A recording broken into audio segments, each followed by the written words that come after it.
Hi everyone, and we're going to talk about why a happy pup is a well-behaved pup and how to make sure that your dog or puppy is happy and their emotional cups are full so that you can have an easier time with your training sessions.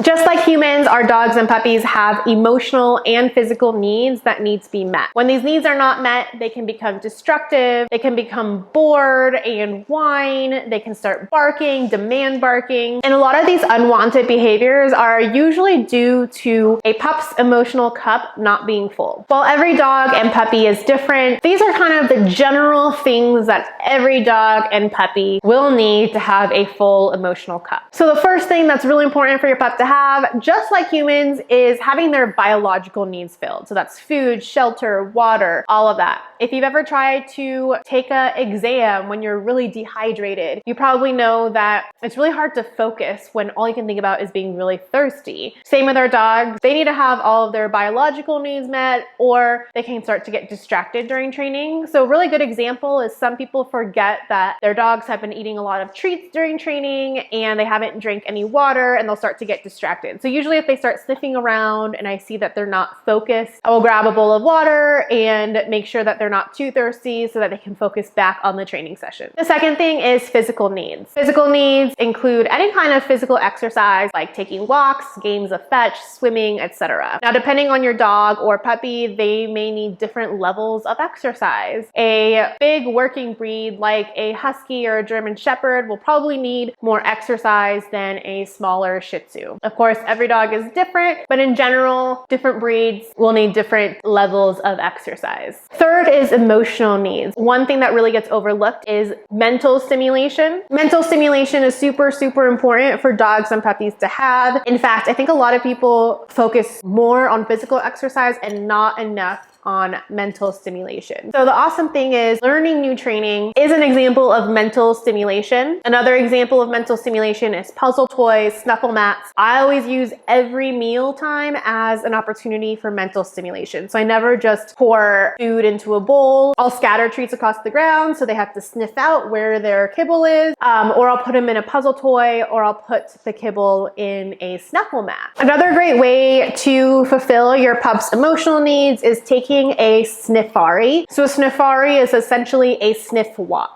For a sniffari, all you're gonna do is grab a long line leash, put it on your pooch, and then allow them to sniff, allow them to explore the environment. Sniffing can really decrease anxiety in your dog, calm their mental state down, and at the same time, they are getting some physical exercise because they are walking. Sometimes these sniffaris are called decompression walks, and I encourage you to take at least one sniffari with your dog every single day. Last but not least, we have social needs. Social needs means interacting with other dogs and humans. So dogs are social creatures just like us. They need that social interaction, and if we deprive them of that, they can start to get a little stir crazy. So just make sure they're getting playtime with other dogs and puppies, and of course playtime with humans as well. So dog play is really great because it actually covers three of the needs. It covers the social needs, it covers physical exercise, and then last but not least, it also covers that mental stimulation because they are focused on not biting another dog too hard, figuring out how to play appropriately with this other dog. So it covers all three of those. So if you have a dog that's appropriate to play with your dog, so same energy level, around the same size, I really recommend that. On the flip side, it can do more damage if the other dog is not the same level of energy as your dog, or if the other dog is much bigger and smashes your smaller dog, and then they could just not like playing altogether. So definitely be careful with that. But in general, I do love giving dogs playtime with other dogs.